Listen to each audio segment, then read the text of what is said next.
Hello दोस्तों, आप सभी का स्वागत है स्मृति सिविल सर्विसेज पर। मैं प्रवीण सिंह आप सभी लोगों के साथ में, जैसा कि आप सभी लोगों को बताया गया था कि मेरे द्वारा आरएएस प्रीलिम्स के पीवाईक्यूज की एक मैराथन क्लास आप लोगों के लिए लाई जाएगी और आरएएस प्रीलिम्स एग्जाम के अंदर पूरा जो ट्रेंड एनालिसिस है और सब्जेक्ट से कितने क्वेश्चंस आते हैं और कौन से टॉपिकों से किस टाइप के क्वेश्चंस आते हैं, ये सब चीजें अगर आपको देखनी है तो इसी यूट्यूब चैनल पर आप लोगों के लिए मैंने पहले एक वीडियो अवेलेबल करवा रखा है। आप उस वीडियो को देख सकते हैं और उसके अंतर्गत मैंने बताया था आप लोगों को कि अगर आप देखेंगे तो साइंस एंड टेक्नोलॉजी वाला जो पोर्शन है उसके आपके जो है कहां कहां से कितने कितने क्वेश्चन आते हैं। तो देखो, फिजिक्स से 5 आते हैं, फिर केमिस्ट्री से 1 आता है, बायोलॉजी से 3। ये तो वो वाला पोर्शन है जो स्टैटिक्स है। फिर आपका कृषि, डेयरी, पशुपालन, प्रौद्योगिकी, कंप्यूटर, पारिस्थितिकी, इन सभी के मिलाकर अगर आप एवरेज देखेंगे तो ऑलमोस्ट जो है 20 क्वेश्चन साइंस के आते हैं। तो ये सभी जो क्वेश्चंस है ये किस प्रकार के आते हैं ये हमें तब पता चलेगा जब हम आरएएस के सभी पेपर्स में आए हुए जो क्वेश्चंस है उनको देखेंगे। तो आज मैं आप लोगों के साथ में पहला पार्ट लेकर के आया हूं जिसके अंदर हम 1992 से पेपर डिस्कस करेंगे। कहां से? 1992 यानी 1992 से लेकर के 2023 तक के जो पेपर हैं वो पूरे में आपके साथ में साइंस सब्जेक्ट के क्वेश्चंस डिस्कस करने वाला हूं। तो आप लोगों के लिए जो साइंस का एक हवा बनी हुई है, आपको जो डर था वो डर इन वीडियोस को देखने के बाद खत्म हो जाएगा। आपको पता चल जाएगा कि हाँ, साइंस के अंदर क्वेश्चन कहां कहां से आए हैं और इनका जो एक्सप्लेनेशन दिया जाएगा वो एक्सप्लेनेशन आप जरूर सुने और उसे अच्छे से नोट्स बना ले, क्योंकि वो आपके ज्यादा काम का है।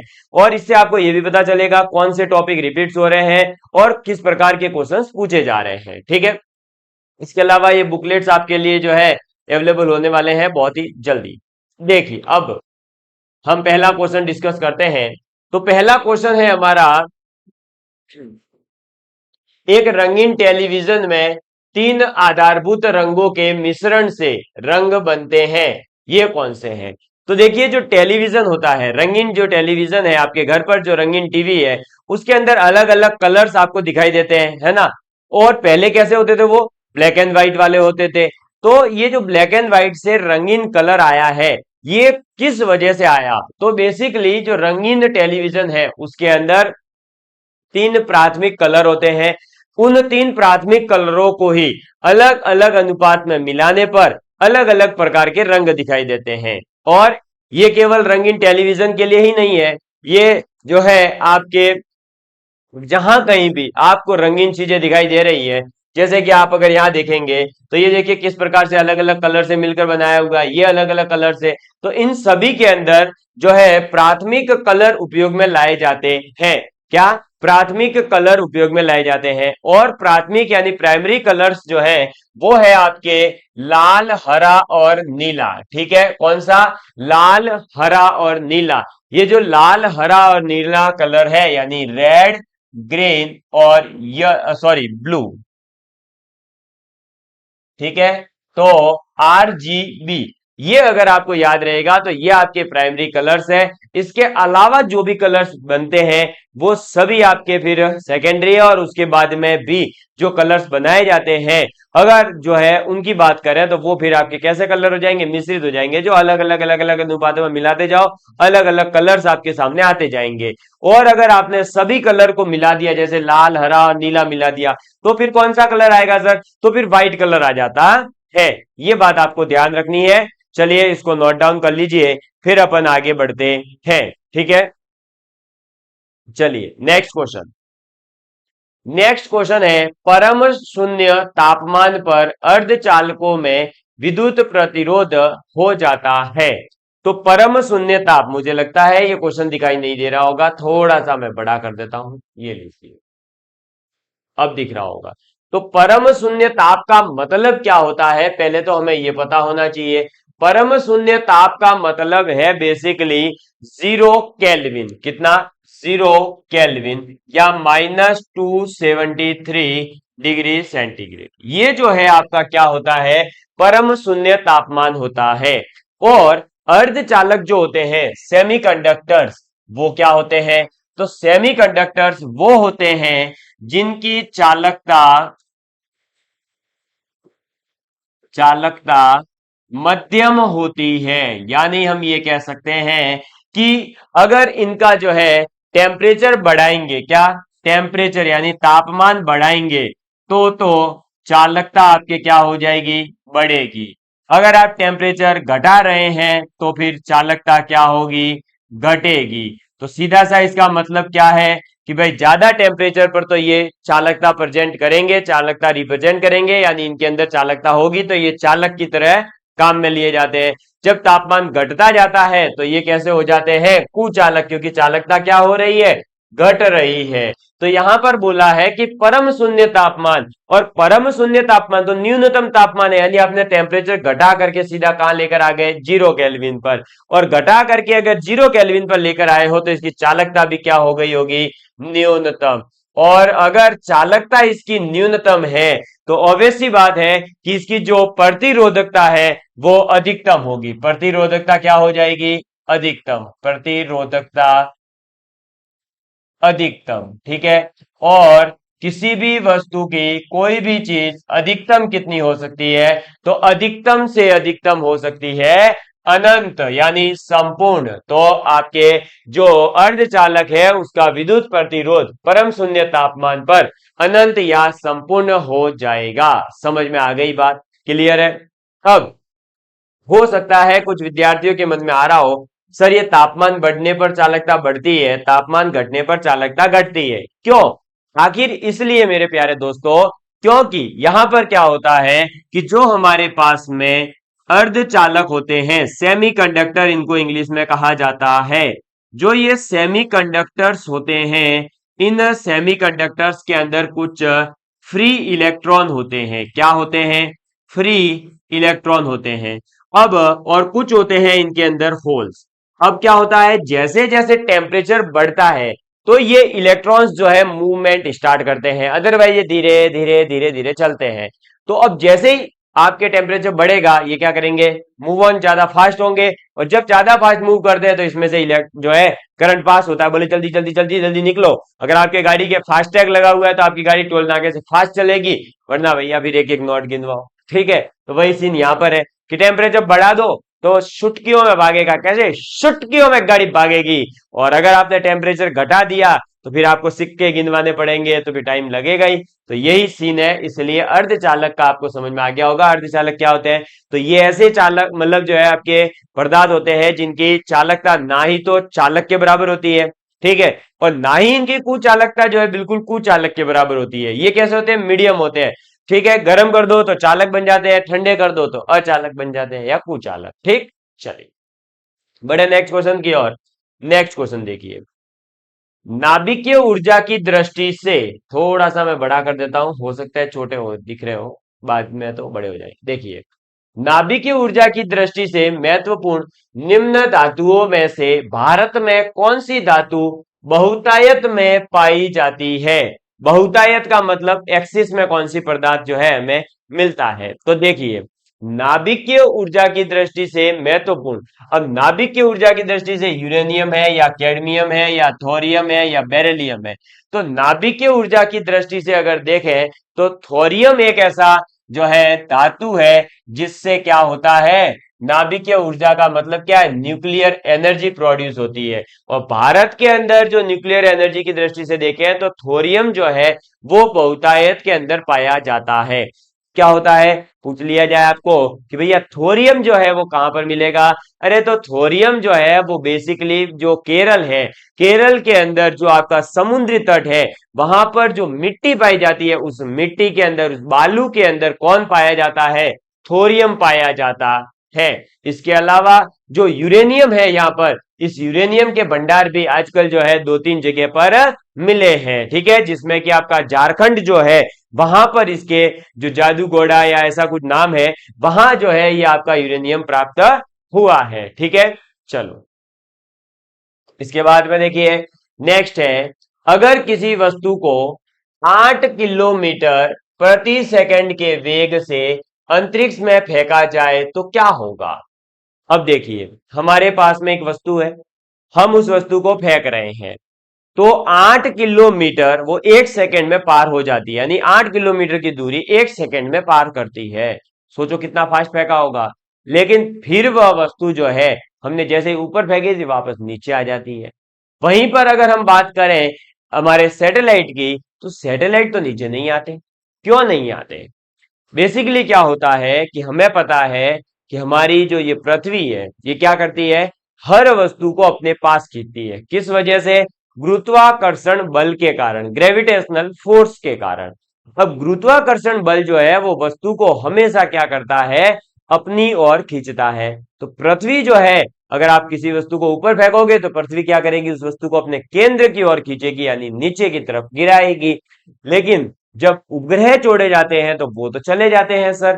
क्यों चले जाते हैं? क्योंकि क्या होता है कि जो ये मान लीजिए पृथ्वी है ना, अब पृथ्वी का गुरुत्वाकर्षण बल एक लिमिट तक लगेगा, ऐसा नहीं है कि अनंत तक लगता ही रहेगा।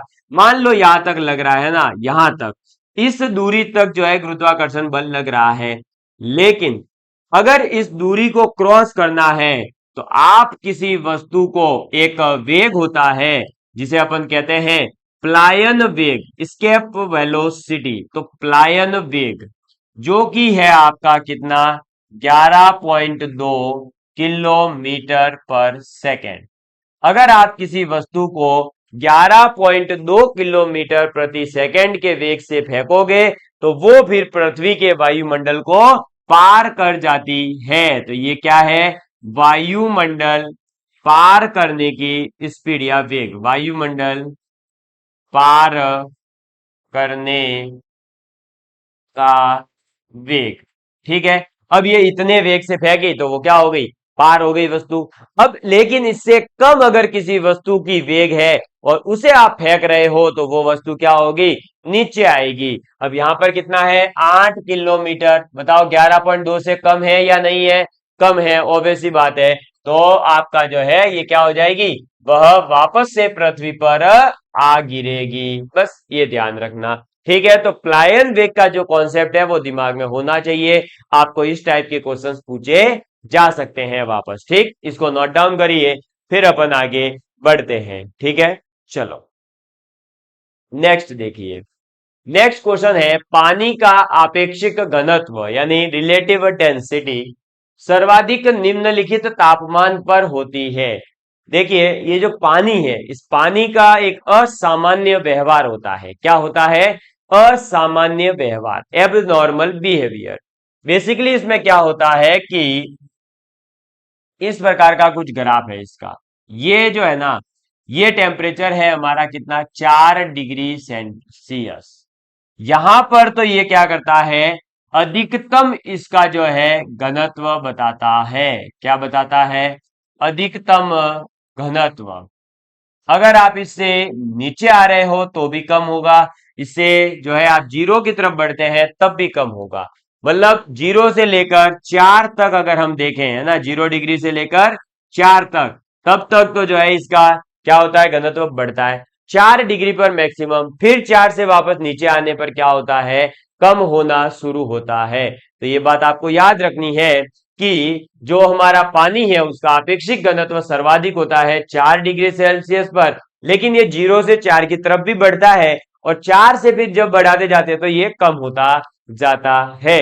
यानी इसमें ऐसा नहीं है कि तापमान बढ़ाते जाओगे तो इसका घनत्व बढ़ता जाएगा, नहीं भैया। क्या होगा, टेम्परेचर बढ़ाओ घनत्व बढ़ेगा, लेकिन कब तक, 4 डिग्री तक मैक्सिमम आने पर, उसके बाद वापस गिरना शुरू। ठीक, ये एक इसका एबनॉर्मल बिहेवियर होता है। इसके बाद में अगर चालू नाभिकीय रिएक्टर में कंट्रोल छड़ों, ठीक है, का उपयोग नहीं किया जाए तो क्या होगा, बताइए। आप जो है अगर अपने माता पिता के कंट्रोल में नहीं होते तो आप क्या करते? सोचते कि आप आरएएस की तैयारी करने का, या आपके जो है अपने खुद के मन पर जो है ये कंट्रोल नहीं होता कि भैया शादी में भागना है, भैया मेरे तो वहां जाना है, बर्थडे मनाने हैं, वो करना है, तो आप थोड़ी आरएएस की तैयारी करते। आपने अपने आप को कंट्रोल में रखा है, आपने अपने आप के साथ में कुछ सेक्रीफाइसेस किए हैं, है ना। तो वैसे ही यहां पर भी क्या होता है कि जब नाभिकीय रिएक्टर जो है, जहां पर नाभिकीय अभिक्रिया हो रही है जिसके अंदर, वहां अगर कंट्रोल चढ़ नहीं होगी तो क्या होगा, कि जो ये नाभिक है ये आपस में मिलते हैं वहां पर, और वहां क्या होगा, ऊर्जा उत्पन्न होगी, और बहुत ज्यादा ऊर्जा जब उत्पन्न होगी तो क्या हो जाएगा, क्या होगा भाई, किसी भी चीज का एक्सिस है तो क्या होता है, नुकसान होता है। तो इसी वजह से ज्यादा ऊर्जा क्रिएट हो जाएगी। अगर एक परमाणु बम जितनी ऊर्जा क्रिएट हो जाए तो पूरी जो है लगभग भारत क्या हो जाएगा, साफ, या पूरे विश्व को भी साफ कर सकता है, इतनी पावरफुल है ये नाभिकीय अभिक्रिया है। समझ में आई बात। तो नाभिकीय रिएक्टर के अंदर कंट्रोल चढ़ अगर नहीं होगी तो क्या होगा कि जो चयन प्रक्रिया है वो सीमा से बाहर चली जाएगी, आउट ऑफ लिमिट हो जाएगी। समझ में आई बात। इसलिए कंट्रोल चढ़ का होना जरूरी है, ताकि जैसे ही दिखे कि ये अभिक्रिया अपने हाथ से निकल रही है, अपन वहां कंट्रोल चढ़ लगा करके और उस अभिक्रिया को रोक सके। समझ में आई बात, उसको नियंत्रण में ला सके। नेक्स्ट है, रमन प्रभाव का प्रकाश की उन किरणों से संबंध है जो आर पार जाती है। अरे देखिए, रमन प्रभाव यानी सीवी रमन जो थे उनके बारे में बात हो रही है। सीवी रमन साहब को जो है नोबेल पुरस्कार दिया गया था, और वो नोबेल पुरस्कार जो दिया गया था ना, वो इसी रमन प्रभाव के लिए दिया गया था। इन्होंने ये कहा था कि जो आपकी कुछ ऐसी किरणें हैं जो केवल और केवल प्रिज्म से जो है उसको ही आर पार कर सकती है, और ऐसी किरणों के प्रभाव को ही क्या नाम दिया था इन्होंने, रमन प्रभाव कहा था। ठीक है, तो जो आपके यहां पर रमन प्रभाव की बात हो रही है उसका मतलब केवल इतना है कि आपका ऐसी प्रकाश की किरणें जो केवल और केवल प्रिज्म को आर पार कर सकती हो, या फिर हम ये कह सकते हैं कि जो प्रकाश का प्रकीर्णन है उसके बारे में हमारे डॉक्टर सीवी रमन साहब ने बताया था, और उसी को रमन प्रभाव कहते हैं। इनको जो है 1930 के अंदर, 1930 के अंदर भौतिकी का नोबेल पुरस्कार दिया गया था। ठीक है, तो सीवी रमन, ये याद रखना। ठीक है, ये भारत के वैज्ञानिक थे। इनको 1930 में भौतिकी के अंदर, अभी हाल ही में भौतिकी में किसको नोबेल पुरस्कार दिया गया है वो पता होना चाहिए। 1930 में भौतिकी नोबेल पुरस्कार। ठीक है, ये बात आपको याद रखनी है। किसके लिए, इसी रमन प्रभाव के लिए दिया गया था। नेक्स्ट क्वेश्चन है, लकड़ी, लोहे व मोम के समान आकार के टुकड़ों को समान ऊंचाई से पृथ्वी पर गिराया जाता है। कौन सा टुकड़ा सर्वप्रथम पृथ्वी पर आकर गिरेगा। तो देखिए, यहां पर ये कॉन्सेप्ट है आपके गतिकी का, यानी जिसमें आप न्यूटन लॉ ऑफ मोशन पढ़ते हैं, न्यूटन के गति के नियम पढ़ते हैं। मान लीजिए आपने यहीं पर, यहां पर और यहां पर एक जगह अपन ने रखा है मोम को, एक जगह रखा है लकड़ी को, और एक जगह है आपका लोहा। इन सब को अपन जो है एच हाइट पर फेंक रहे हैं, यानी एच हाइट पर थे ये, इनको यहां से नीचे फेंका है। तो यहां पर जब ये नीचे की तरफ आएंगे तो यहां पर आपका तीनों ही के लिए जो आपका त्वरण लगेगा वो कौन सा लगेगा, ग्रेविटेशनल एक्सेलरेशन, है ना। तो इस वजह से यहां पर ये वस्तु नीचे आए, चाहे ये आए चाहे ये आए, ये तीनों ही वस्तुएं अपने द्रव्यमान के कोई किसी प्रकार का कोई लेना देना नहीं है। ये तीनों ही वस्तुएं एक साथ इस जमीन पर आकर गिरेगी, क्योंकि इन वस्तुओं का द्रव्यमान जो होता है उस पर इनके गिरने का समय डिपेंड नहीं करता है। इसलिए समझ में आ गई बात। तो आपको ये बात याद रखनी है कि अगर इन वस्तुओं को समान ऊंचाई से गिराया जा रहा है तो कोई भी वस्तु हो, उसका द्रव्यमान कितना है, उसका भार कितना है, वो हमें चेक नहीं करना है, बल्कि वो अगर बस एक हाइट से होनी चाहिए तो फिर वो एक साथ ही नीचे आएगी। ठीक है, चलिए, तो ये बात आप ध्यान रखेंगे। तो इसका आंसर क्या हो जाएगा, सभी साथ साथ पहुंचेंगे। नेक्स्ट क्वेश्चन है, द्रवीकृत पेट्रोलियम गैस एलपीजी निम्नलिखित का मिश्रण है। अब एलपीजी गैस जो है वो किसका मिश्रण है, ये आपसे पूछा जा रहा है। एलपीजी को इंग्लिश में क्या कहते हैं, लिक्विड पेट्रोलियम गैस। ठीक है, क्या कहते हैं, लिक्विड पेट्रोलियम गैस। और इसी प्रकार की एक और गैस होती है जिसे अपन कहते हैं सीएनजी, कंप्रेस्ड नेचुरल गैस, संपीड़ित प्राकृतिक गैस। यहां पर है द्रवित पेट्रोलियम गैस। और द्रवित पेट्रोलियम गैस जो होती है उसमें आपका होता है ब्यूटेन, प्रोपेन और इथेन। क्या होता है? ब्यूटेन, प्रोपेन और इथेन। ठीक है। अब यहां पर ये बात ध्यान रखना, इथेन जो होता है इसके अंदर कितने कार्बन होते हैं? 2 कार्बन। अगर बात करें प्रोपेन की तो 3 कार्बन, और ब्यूटेन की बात करें तो ब्यूटेन में होते हैं 4 कार्बन। ये बात हमें ध्यान रखनी है। ठीक है। तो आपका, और अगर 1 कार्बन है तो वो हो जाएगा मीथेन। ठीक। इसके अलावा ऑक्सीजन क्या होता है तो आपको पता ही है, ओ। ठीक है। चलिए, तो एलपीजी जो है वो आपका ब्यूटेन, प्रोपेन और इथेन का क्या होता है? मिश्रण होता है। ठीक। और इसका उपयोग कहां पर करते हैं? तो अपने घर पर जो आपके सिलेंडर के अंदर भरी हुई गैस है वो एलपीजी का ही उदाहरण है, या एलपीजी गैस ही है। ठीक।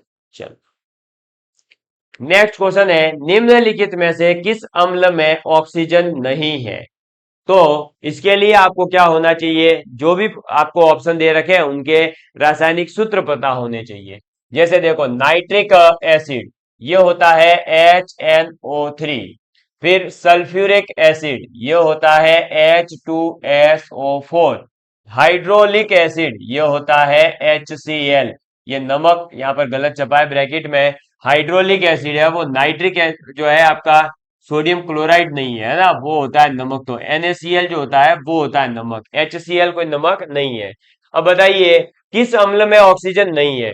तो HNO3 ऑक्सीजन है, H2SO4 है, यानी HCl हाइड्रोक्लोरिक एसिड जो है वो एक ऐसा एसिड है जिसके पास ऑक्सीजन उपस्थित नहीं है। तो ये आपको जो है सीधे सीधे कुछ पदार्थों के रासायनिक सूत्र होते हैं वो हमें याद होने चाहिए। समझ में आई बात? चलिए आगे बढ़ते हैं नेक्स्ट क्वेश्चन की ओर।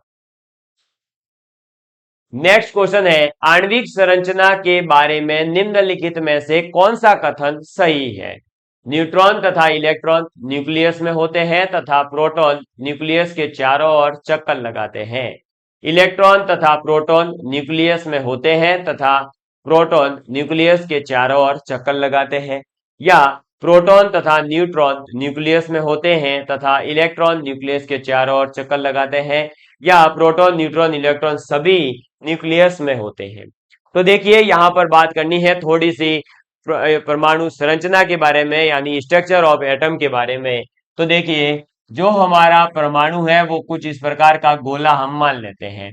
इस गोले के अंदर एक होता है नाभिक, जिसे अपन कहते हैं इंग्लिश में न्यूक्लियस। जो यहाँ पर शब्द आ रहा है ना, ये बार बार, ये देखो, ये न्यूक्लियस। इस न्यूक्लियस का मतलब ही क्या होता है? नाभिक होता है। ठीक। जिसके बारे में सबसे पहले हमें रदरफोर्ड ने बताया था। ठीक है। और रदरफोर्ड का कौन सा एक्सपेरिमेंट है? अल्फा कण पार्टिकल जो है, प्रकीर्णन नियम आपको पता होगा, या उसका जो एक्सपेरिमेंट है वो आपने सुना ही होगा, जिसमें सोने की जो है परत को उन्होंने उपयोग लिया था। तो नाभिक की खोज रदरफोर्ड ने करी।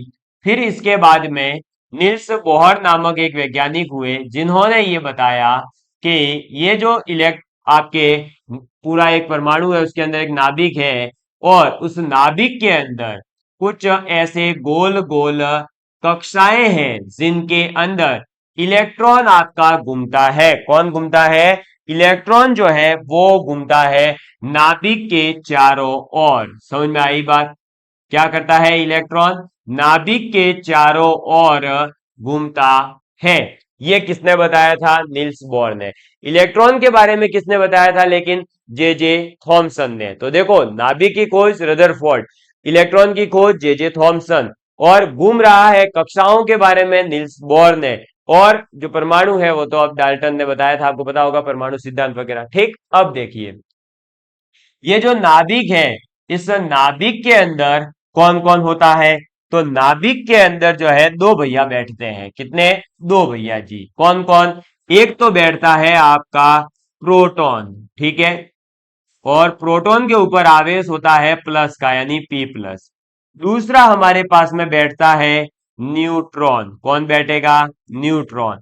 और न्यूट्रॉन जो है इसके पास कोई आवेश नहीं होता है। और इलेक्ट्रॉन के पास में और प्रोटॉन के पास में सेम आवेश होता है, 1.6 × 10⁻⁻19 कूलम।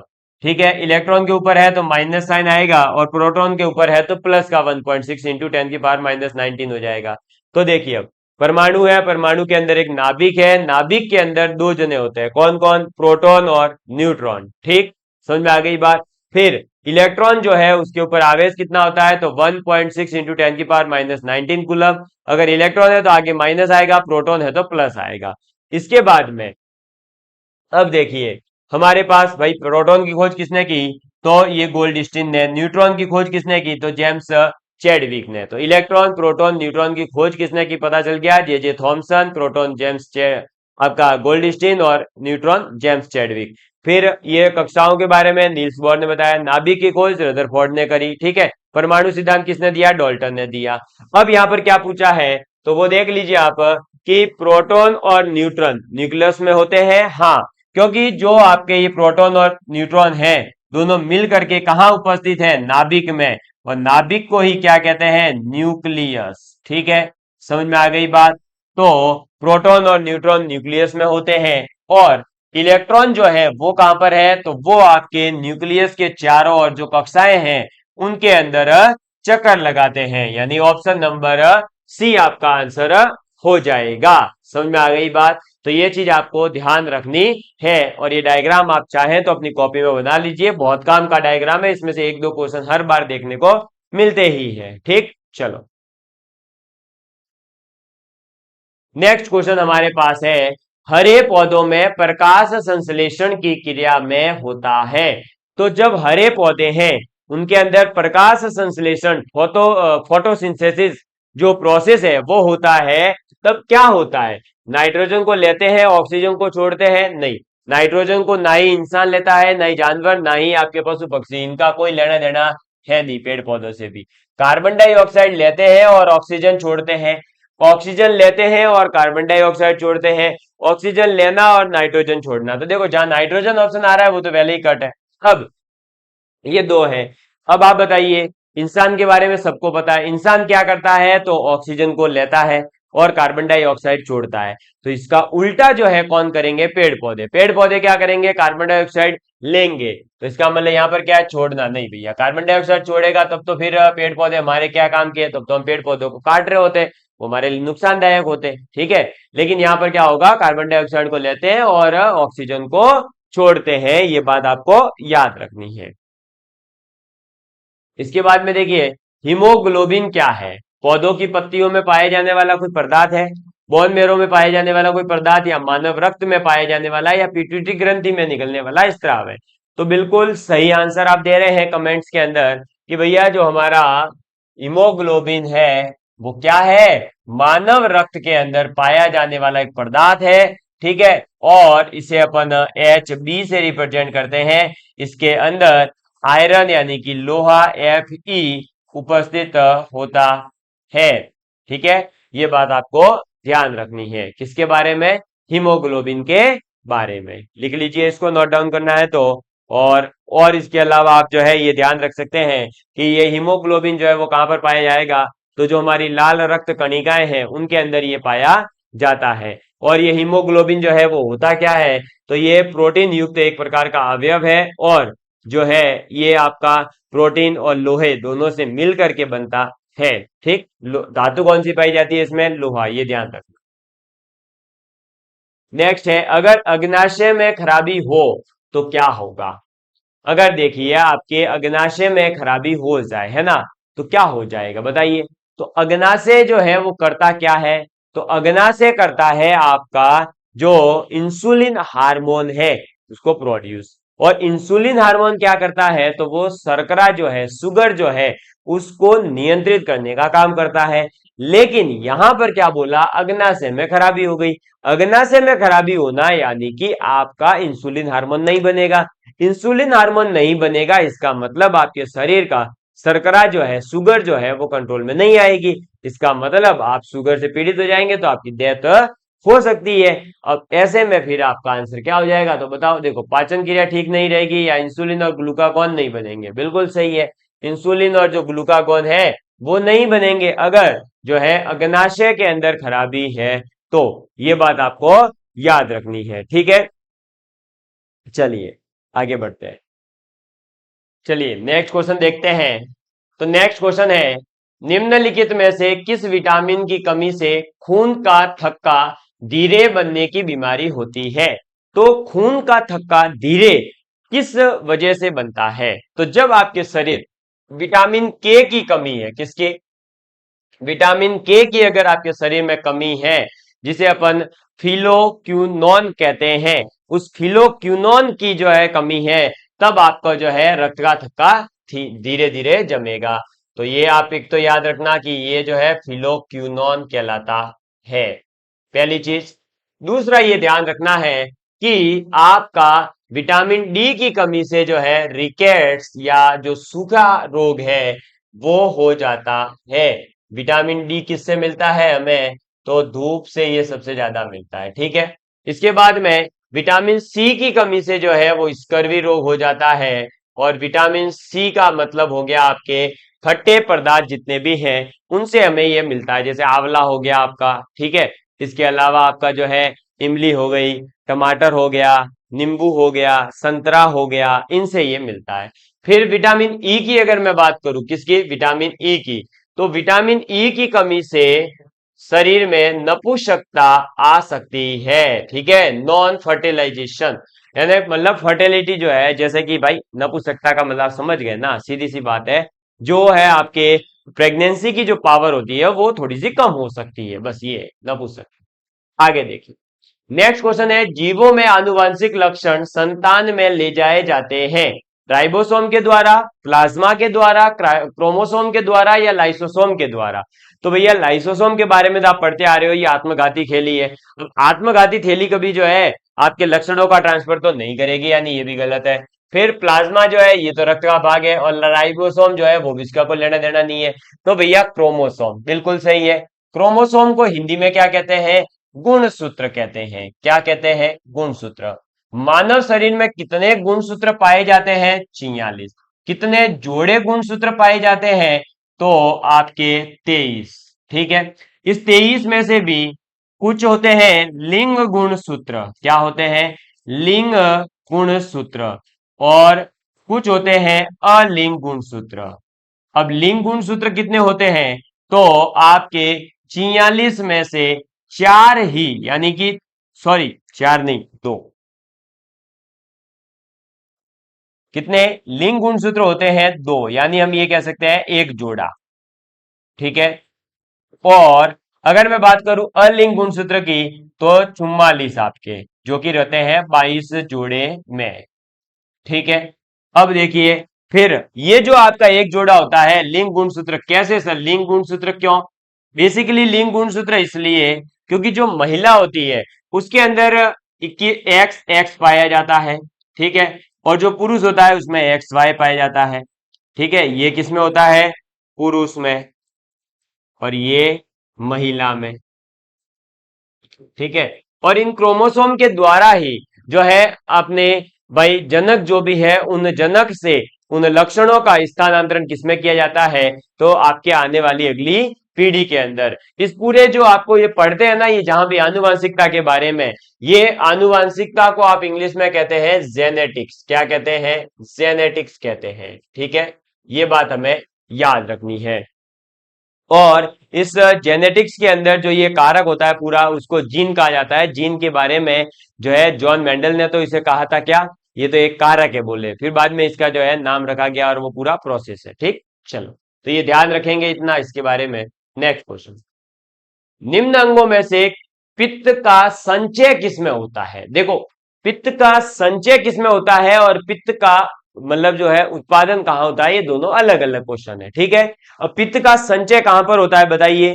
तो आप सभी लोगों को पता है कि यकृत जो होता है, लीवर जो होता है, उसके अंदर एक नीचे थैली नुमा संरचना होती है, जिसे अपन कहते हैं पित्ताशय, जिसे अपन ये भी कहते हैं क्या? पित्ताशय को ही गैल ब्लेंडर भी कहते हैं, ठीक है।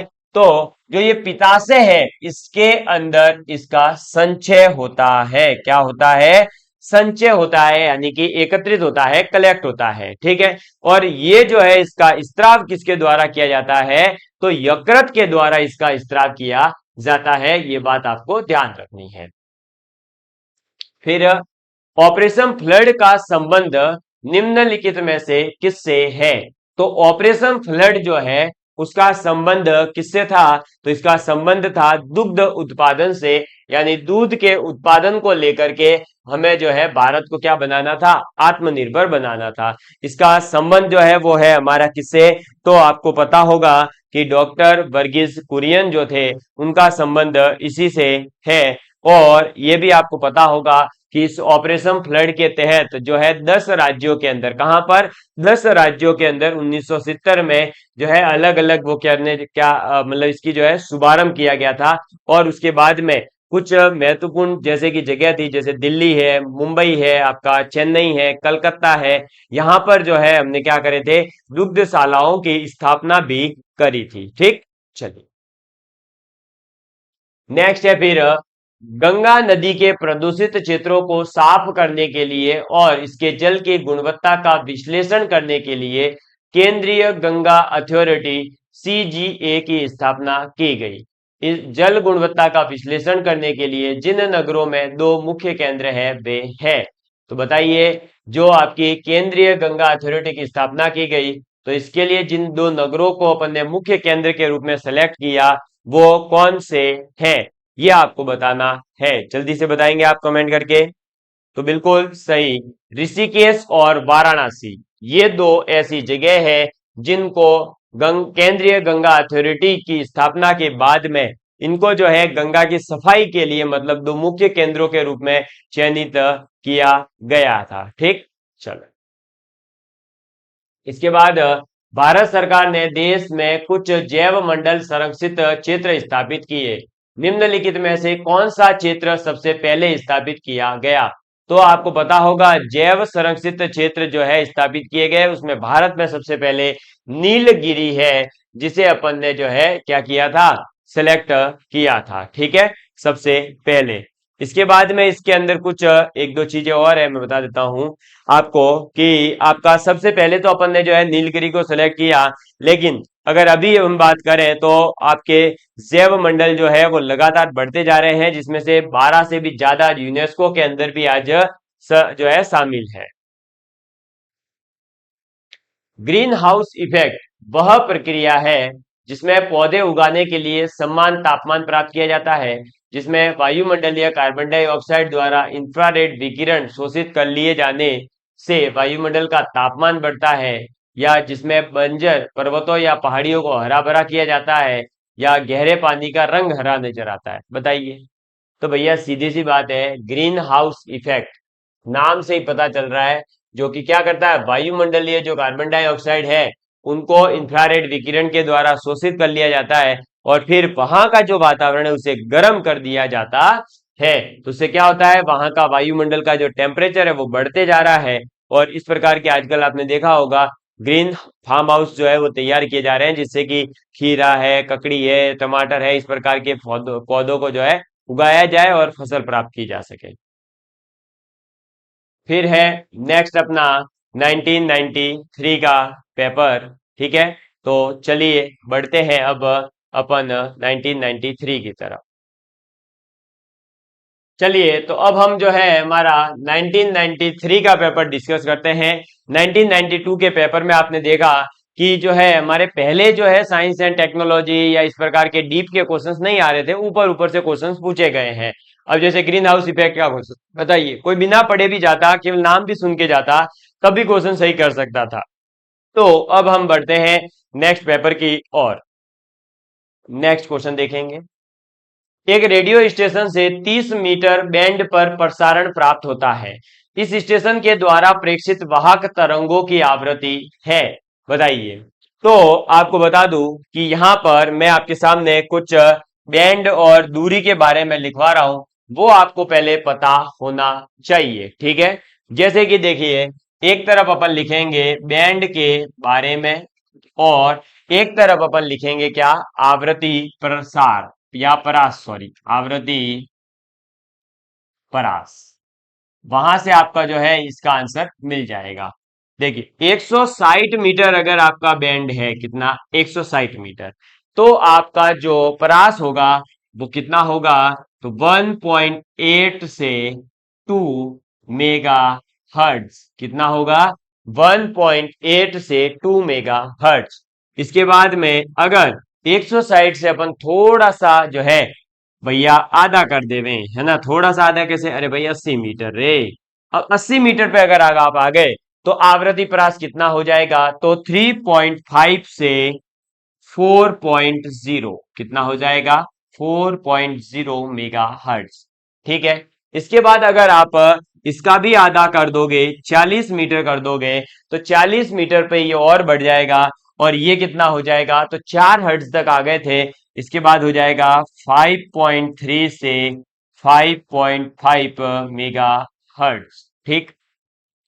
40 मीटर के बाद अगर ये 30 मीटर पर आ जाए, कितने पर आ जाए, 30 मीटर पर, तो आपका आंसर कितना हो जाएगा, तो 30 मीटर पर आने पर ये जो है 7 से 7.3 मेगा हर्ट्ज तक आ जाएगा। समझ में आ गई बात। इसके बाद में 30 मीटर के बाद अगर हम जो है देखिए, वैसे आंसर मिल चुका है कि भाई 30 मीटर बैंड पर प्रसारण प्राप्त करता है तो इसका प्रेक्षित आवृत्ति कितनी हो जाएगी, तो 7 से 7.3 मेगा हर्ट्ज। लेकिन अगर हम ऑप्शन देखें तो 7 से 7.3 मेगाहर्ट्ज नहीं दिखाई दे रहा है ना। तो ये इसका कारण ये है कि यहां पर ऑलमोस्ट आपको आंसर देना है। ठीक है। तो ऑलमोस्ट जब आप आंसर देंगे तो आपका आंसर यही गिना जाएगा, इसलिए इसका ऑप्शन नंबर आपका हो जाएगा सी।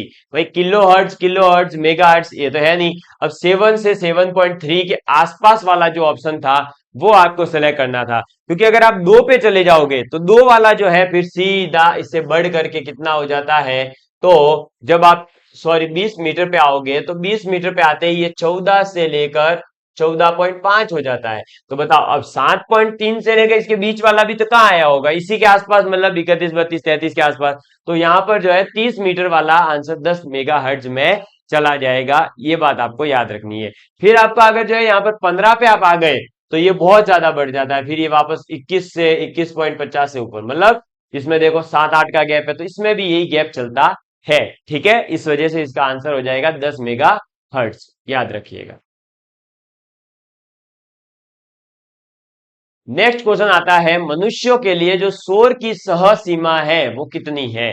तो मनुष्य के लिए जनरली तो शोर सीमा जो है वो 90 डेसिबल आपको देखने को मिलेगी, कितनी, 90 डेसिबल। लेकिन अगर 90 डेसिबल ऑप्शन में नहीं है तो आप इसके आसपास वाला टिक कर दो। अब देखो 45 125 155 85 सबसे पास में ये है, तो सह सीमा कितनी है, 90 डेसिबल है एक इंसान की। ठीक है। लेकिन अगर हम बात करें अलग अलग, जैसे और पूछी जा सकती है आपसे फुसफुसाहट की, अगर मैं बात करूं तो फुसफुसाहट जब आप करते हैं, एक दूसरे के कानों में कान डाल के बात करते हैं ना, तब आपके 40 डेसिबल होता है। अगर आप सामान्य बातचीत किसी से कर रहे हैं तो आपका 60 डेसिबल होता है।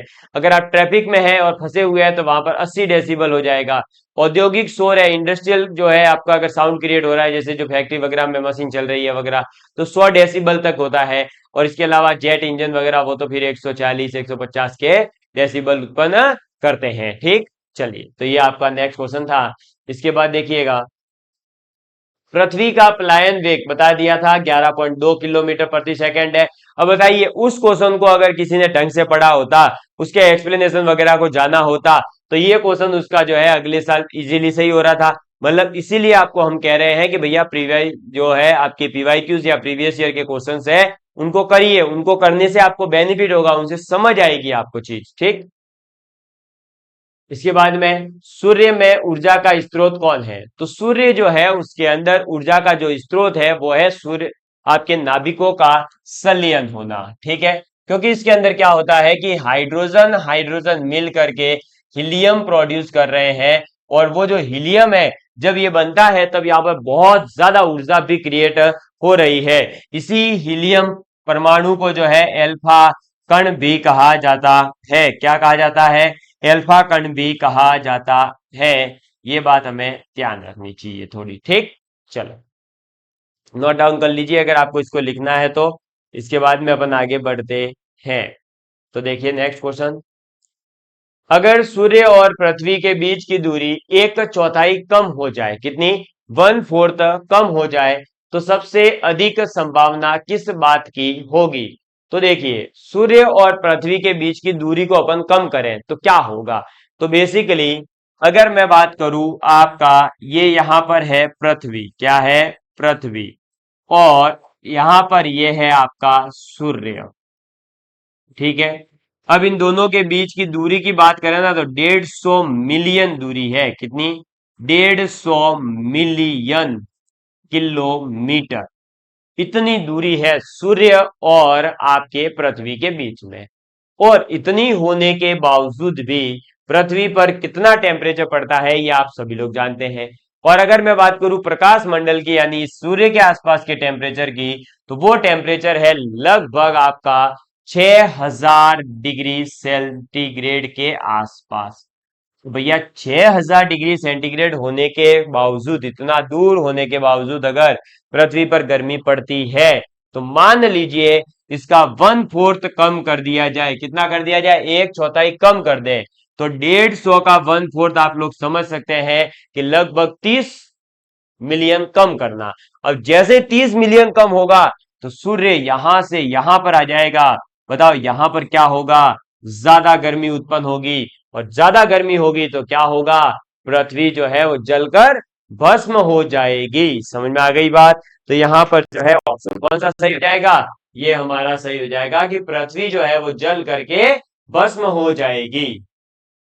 नेक्स्ट देखिए हमारे पास क्वेश्चन है, निम्नलिखित में से कौन सा तत्व परमाणु ईंधन की श्रेणी में नहीं आता है?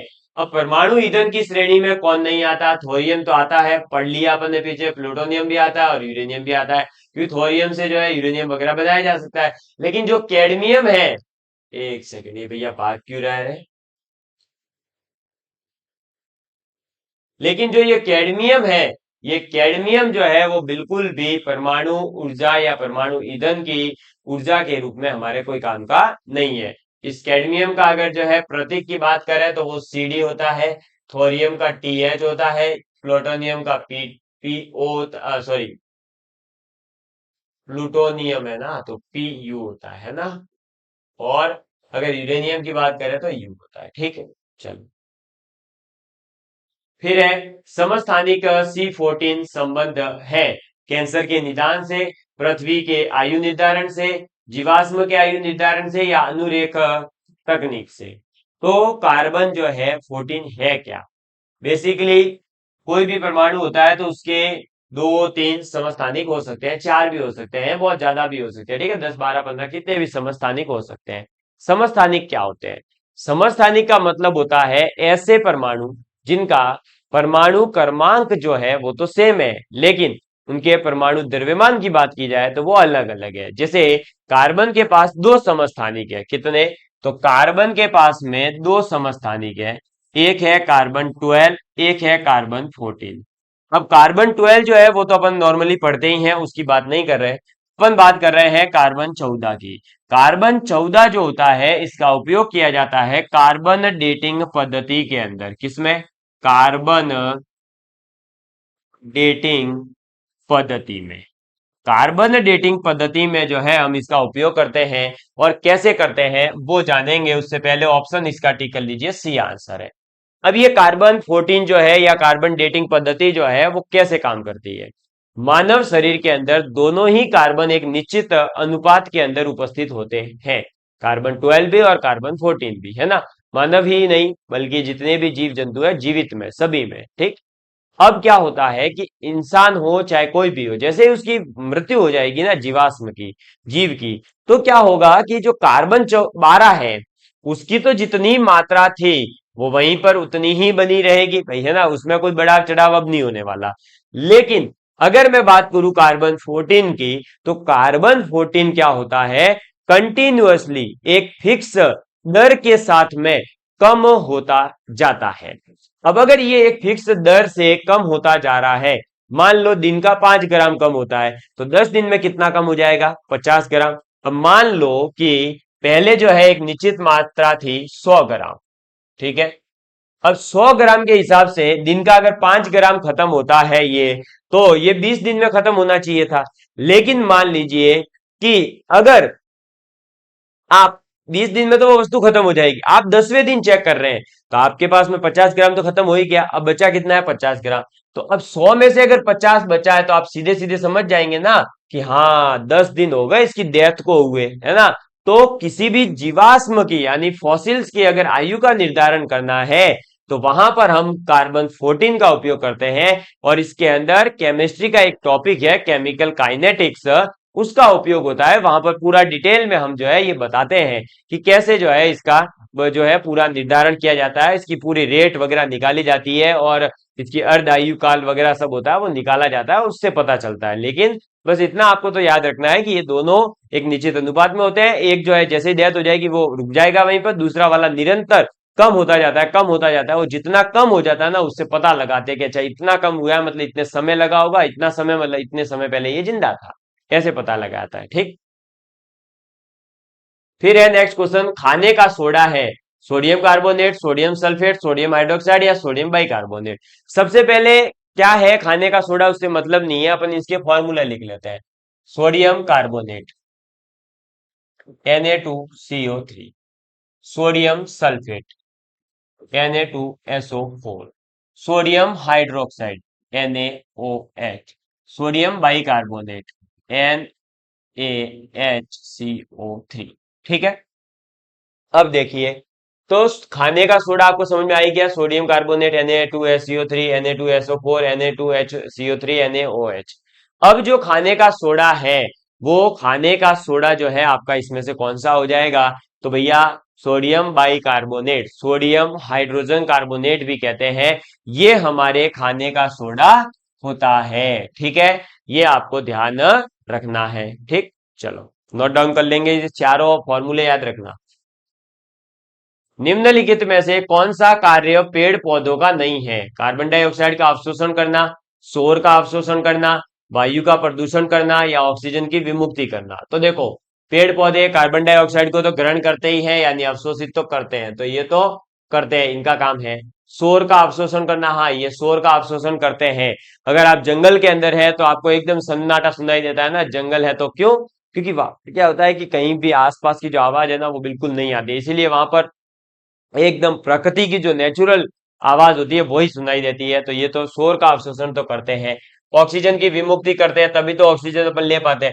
लेकिन क्या पेड़ पौधे उगाने से वायु का प्रदूषण होता है? नहीं। अगर वायु का प्रदूषण पेड़ पौधे उगाने से होता तो हम पेड़ पौधे उगाते थोड़ी, पेड़ पौधों को काटते, क्योंकि वायु प्रदूषित हो रही है। जबकि क्या होता है, वायु प्रदूषण तो कम करता है अगर पेड़ पौधे ज्यादा है तो। ठीक, इसके बाद शुष्क जलवायु में भली भांति अनुकूलित पेड़ पौधों को क्या कहते हैं? शुष्क जलवायु का मतलब सीधा सीधा है मरुस्थल के अंदर अगर कोई पेड़ पौधा हो रहा है तो उसे क्या कहेंगे। अब मरुस्थल के अंदर क्या आता है, मरु, और मरु का मतलब यहां पर भी जो है मरुदबिद आंसर हो जाएगा। समझ में आ गई बात। और जलोदबिद का मतलब है जल के अंदर। ठीक है, जल के अंदर, समझ में आ गई बात। चलिए नेक्स्ट है, वेल निम्न वर्गों में से किस वर्ग का प्राणी है? ठीक है, वेल मछली जो होती है वो किसका मतलब भाई प्राणी है, मत्स्य का है या सरीसर्प का है या स्तनपायी का है या फिर उभयचर है? तो वेल जो है वो आपके स्तनपायी का होता है। किसका होता है? स्तनपायी वर्ग का प्राणी होता है। और वेल मछली आप लोगों ने नाम तो इसका जरूर सुना होगा, बहुत लंबी होती है, बहुत ताकतवर भी होती है। ठीक है, ये आपको ध्यान रखना है। चलिए आगे बढ़े। ठीक है, फिर देखिए, शरीर में लोहे की कमी से कौन सी बीमारी हो जाती है? अब अगर शरीर में देखो लोहे की कमी है ना, लोहे की कमी यानी अल्टीमेटली हीमोग्लोबिन की कमी, हीमोग्लोबिन की कमी मतलब शरीर में खून की कमी, और रक्त की कमी से कौन सा रोग होता है? रक्त क्षीणता हो जाएगी। ठीक है भाई, अति रक्त स्त्राव तो कब होगा? जब लगेगा और रक्त स्त्राव हो रहा हो ज्यादा। फिर स्कर्वी रोग vitamin C, rickets vitamin D. तो रक्त क्षीणता जो है वो कब होती है? जब आपके शरीर में लोहे की कमी हो जाती है, आयरन की कमी से। तो इसके लिए क्या कहा जाता है? सेब खाओ, क्योंकि सेब के अंदर आयरन पाया जाता है। प्रतिरक्षा असंक्राम्यता का सर्वाधिक संबंध है लिम्फोसाइट से, मोनोसाइट से, लाल रुधिर कणिकाओं से या थ्रोम्बोसाइट से? तो आपको भी पता होगा प्रतिरक्षा के लिए हमारे लिए कौन हेल्पफुल है, तो डब्ल्यूबीसी। और डब्ल्यूबीसी को क्या कहा जाता है? लिम्फोसाइट्स कहा जाता है। तो बस टिक कर दो, तो लिम्फोसाइट से। ठीक है, ये ध्यान। चलो नेक्स्ट है हमारे पास में, निम्नलिखित में से भारतीय प्रेक्षास्त्रों के पूर्ण स्वदेशी कार्यक्रम का निर्माता कौन है? अरे भैया, अभी 15 अक्टूबर को ही उनका जन्म दिवस गया है, डॉक्टर एपीजे अब्दुल कलाम साहब। ठीक है, इन्हीं की दया से जो है भारत ये जो मिसाइल वगैरह जो है ना सब बना पाया है स्वदेशी तरीके से। ठीक है, इसके अलावा इनको जो है मिसाइल मैन भी कहा जाता है, आप लोगों को पता ही होगा। ठीक है, और इन्हें जो है आपके भारत रत्न भी मिला हुआ है। ठीक है, और ये भारत के राष्ट्रपति भी रह चुके हैं। बाकी इनके बारे में और तथ्य आप याद रख सकते हैं। नेक्स्ट है, जैव विविधता का संबंध है। तो जो लोग कहते हैं ना कि भाई डेफिनेशन वगैरह नहीं आ सकती, ये देखिए यहाँ पर जैव विविधता की डेफिनेशन ही पूछी गई है। जैव विविधता का संबंध है, तो जैव विविधता का संबंध किससे है? तो प्रकृति में मिलने वाले सभी प्रकार के प्राणियों और पेड़ पौधों से है। ठीक है, फिर है, भारत में आज ऐसे कितने राष्ट्रीय उद्यान हैं जिन्हें देश के वन्य प्राणियों की सुरक्षा के लिए बनाया गया है? तो भारत देश के अंदर कितने हैं भाई बताइए? वन्य प्राणियों की सुरक्षा के लिए जो बनाए गए राष्ट्रीय उद्यान है वो कितने हैं? ठीक है, तो ये देखिए 1993 का क्वेश्चन था, इसलिए उस समय तो इसका आंसर 69 माना गया था। लेकिन अगर वर्तमान में अभी हम बात करें तो हमारे पास 100 से भी ज्यादा राष्ट्रीय उद्यान है, जिसके अंदर सर्वाधिक अपन देखेंगे तो मध्य प्रदेश के अंदर है। ठीक है, चलिए नेक्स्ट है, निम्न गैसों में से कौन सी गैस हरित ग्रह प्रभाव में योगदान नहीं देती है? ठीक है, तो नाइट्रोजन, कार्बन डाइऑक्साइड, क्लोरोफ्लोरोकार्बन या मीथेन, बताइए। तो ऐसी कौन सी गैस है?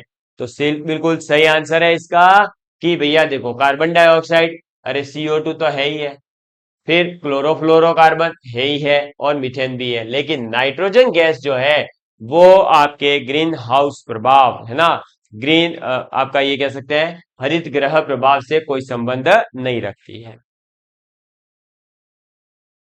गेविलियस जो है वो घड़ियाल बहुतायत में पाया जाता है।